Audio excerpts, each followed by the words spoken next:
അങ്ങനെ വേദ വിക്രമിനെയും കൊണ്ട് തന്റെ വീട്ടിലേക്ക് പോകാനായിട്ടുള്ള തീരുമാനം എടുക്കാണ്. ഏറ്റവും സുരക്ഷിതമായിട്ട് വിക്രമിനെ ഒരു മുറിവൊക്കെ ഉണങ്ങുന്നത് വരെ സംരക്ഷിക്കാനായിട്ട് പറ്റുന്നത് തന്റെ വീട്ടിൽ തന്നെയാണ് എന്നുള്ളൊരു കാര്യം വേദയ്ക്ക് ബോധ്യപ്പെടാണ്.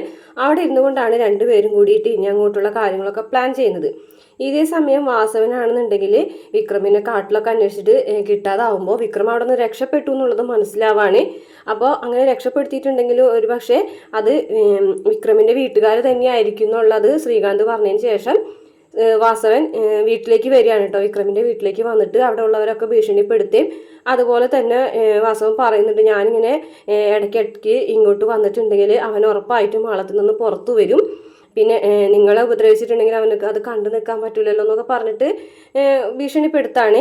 അപ്പോൾ മാഷാണെന്നുണ്ടെങ്കിൽ വിക്രം ഇവിടെ ഇല്ല, നിങ്ങളിങ്ങനെ വന്ന് അന്വേഷിച്ചിട്ടൊന്നും കാര്യമില്ല എന്നൊക്കെ പറഞ്ഞായിട്ട് പറയുമ്പോൾ മാഷുടെ കഴുത്തിനൊക്കെ കുത്തി പിടിച്ചിട്ട് മാഷെ തട്ടിയിടുന്നുണ്ട്, താഴത്തേക്ക് തള്ളിയിടുകയൊക്കെ ചെയ്യുന്നുണ്ട്.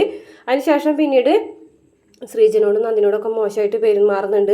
വിനായകൻ ചോദിക്കാൻ ചെല്ലുമ്പോൾ വിനായകനെയും കൂടിയിട്ട് തട്ടി താഴ്ത്തിടുന്നുണ്ട്.